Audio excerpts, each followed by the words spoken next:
오늘의 주요 뉴스입니다. 최순실 씨의 공범으로 지목된 안종범 전 청와대 정책조정수석이 검찰 조사 중 긴급 체포됐습니다. 이른바 비선 실세로 국정 개입 의혹을 받아 구속영장이 청구된 최순실 씨에 대한 구속 여부가 오늘 밤늦게 결정됩니다. 미국 연방준비제도가 기준금리를 또 동결했습니다. 다음 달에는 금리가 인상될 가능성이 높다고 합니다.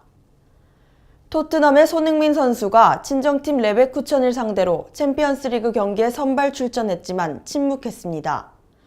오늘 전국이 대체로 맑은 가운데 낮부터는 가을 추위가 풀리겠습니다. 11월 3일 목요일 KBM 뉴스입니다. 검찰특별수사본부가 국정농단 의혹의 중심인 최순실 씨에 대해 직권남용과 사기미수 혐의를 적용하여 구속영장을 청구했습니다. 또한 현 정권 왕수석으로 통했던 안종범 전 청와대 정책조정수석은 대기업들에게 미르와 K스포츠재단에 기금을 내도록 사실상 강요하고 최 씨의 개인 회사인 WK 관계자들과 여러 차례 만나면서 최 씨를 도왔다는 의혹을 받고 있습니다. 김병준 신임 국무총리 내정자는 자진 사퇴를 촉구하는 야당의 주장과 오늘 오후 기자간담회에서 입장을 밝히겠다고 말했습니다. 김 내정자는 국회 인사청문회 준비사무실이 마련된 금융감독원 연수원으로 출근해 거치 등을 묻는 기자들의 질문에 왜 고민이 없겠느냐면서 이같이 밝혔습니다. 김 내정자는 오후 기자간담회에서 국무총리직을 수락한 배경과 야당의 사퇴 요구에 대한 입장, 향후 국정운영 구상 등을 발표할 예정입니다. 더불어민주당 우상호 원내대표는 김병준 국무총리 내정자에게 스스로 총리지명 수락 의사를 철회하라고 압박했습니다. 우 원내대표는 정책조정회의에서 김 내정자가 총리 적임자인지 아닌지에 대해 논란을 펼치고 싶지 않다면서 야3당이 인준을 거부하기로 합의한 상황에서 굳이 명예를 더럽힐 이유가 없지 않겠냐고 말했습니다. 우 원내대표는 또 검찰이 최순실 게이트의 전모를 밝히는데 한계가 있기 때문에 야3당이 공조해 국회, 긴급 현안 질의와 국정조사를 추진하겠다고 밝혔습니다.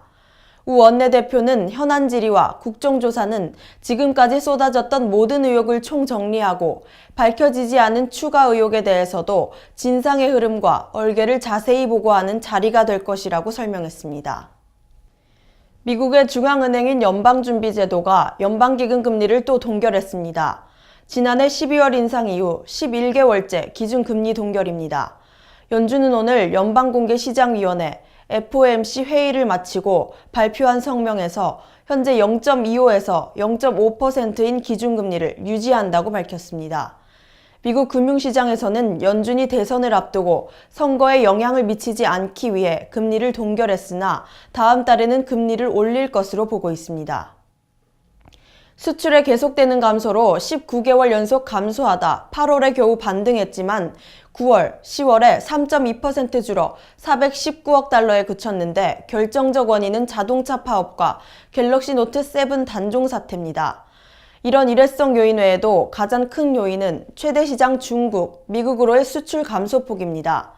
베트남 수출은 여전히 순조로웠고 유럽연합, 아세안, 중동 지역도 늘었지만 이전보다 더 커진 중국, 미국 시장의 감소폭 때문에 전체 수출이 줄어든 겁니다.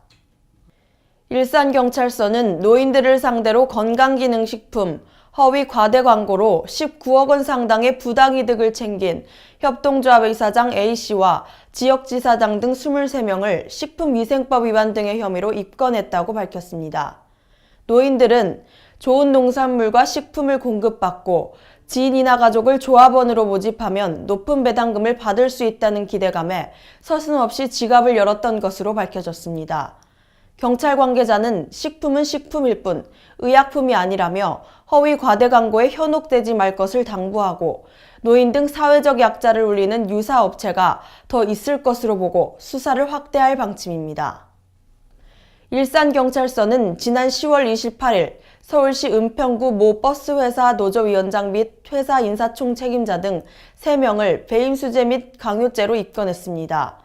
이들 피해자들은 인사총 책임자 노조위원장, 노조 간부로 자신들의 우월적 신분을 이용해 지난 2005년 2월부터 10년간 계약직 버스기사 E씨로부터 19회에 걸쳐 1,710만 원을 수수하여 나눠 가진 것으로 조사됐습니다. 경찰은 피해자들이 우월적 지위를 이용한 악질적인 범행을 한 것으로 판단하고 추가 피해자를 확보하는 한편 노조 활동비 횡령 혐의에 대해서도 수사를 확대해 나갈 계획이라고 밝혔습니다. 코리아제이 미디어 그룹의 KBN 방송국에서 모든 세대, 모든 사람들과 하나 될 수 있는 한밤의 콘서트를 기획 진행하고 있어 공연문화계의 관심을 모으고 있습니다. 이 행사는 각 세대들의 문화적 삶의 질 향상과 장년들의 문화 향수에 대한 갈증을 해소할 수 있는 기회를 제공하고 한국 시민뿐 아니라 한국에 거주하는 모든 다문화 가정 및 외국인까지 함께 공유하고 즐기는 콘서트로 기존 콘서트들의 특정인이 주관하여 특정 세대만을 목표로 수익 창출을 하는 행사가 아닌 모든 시민들이 직접 참여하고 주최하는 축제의 장을 지향하고 있습니다. 단순한 가사와 중독성 있는 노래로 현 세대의 전유물이 된 가요가 아닌 오래된 향수를 일깨우고 귀가 아닌 마음으로 듣는 7080 세대 가수들과 함께 콘서트에서 새로운 우리나라 예술과 공연기획의 세계화를 꿈꾸고 대한민국의 독창성을 살릴 뿐만 아니라 해외 음악가의 화합으로 현대적 감각에 맞는 작품들을 만들어갈 것으로 보입니다.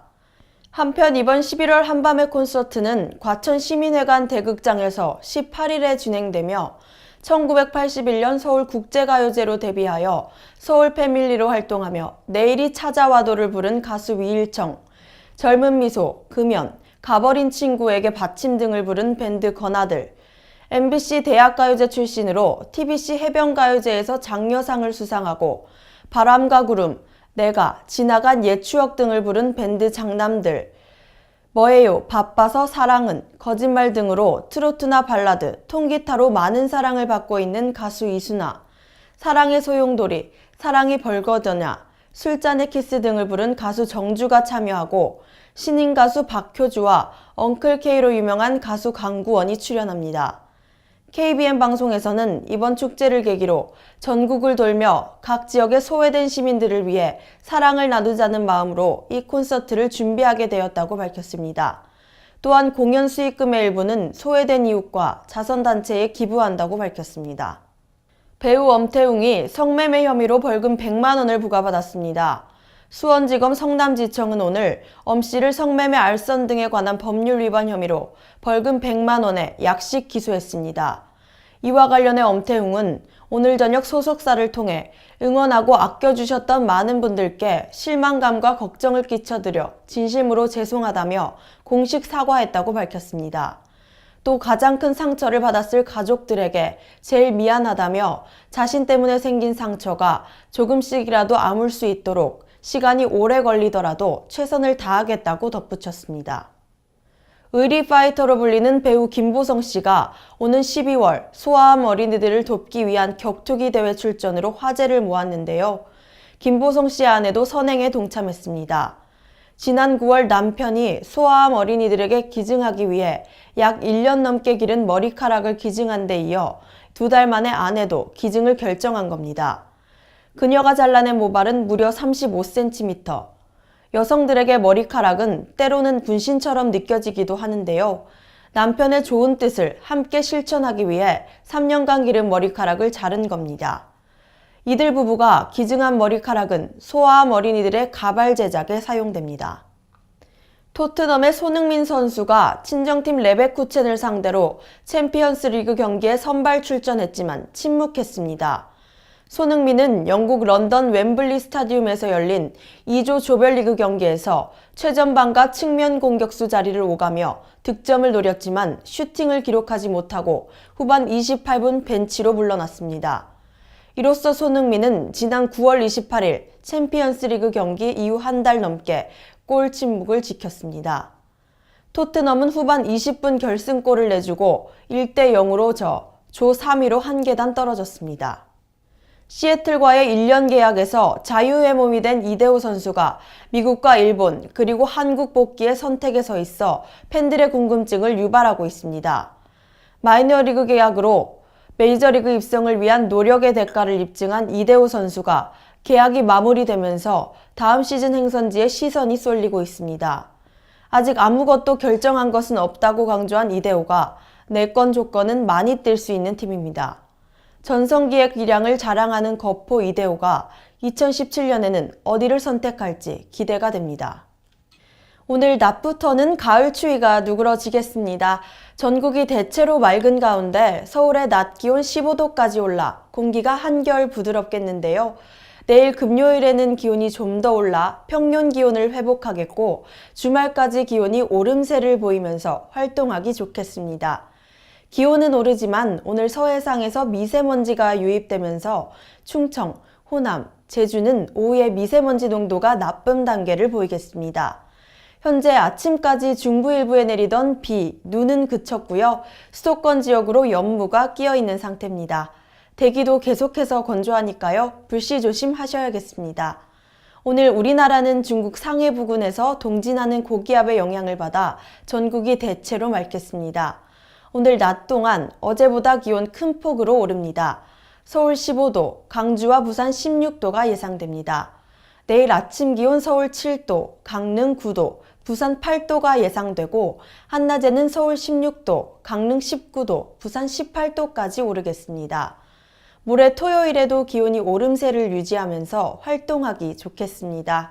아침 기온 서울 11도 등 많은 지역이 10도 안팎으로 시작해 한낮에는 전국이 20도 가까이 오르겠습니다.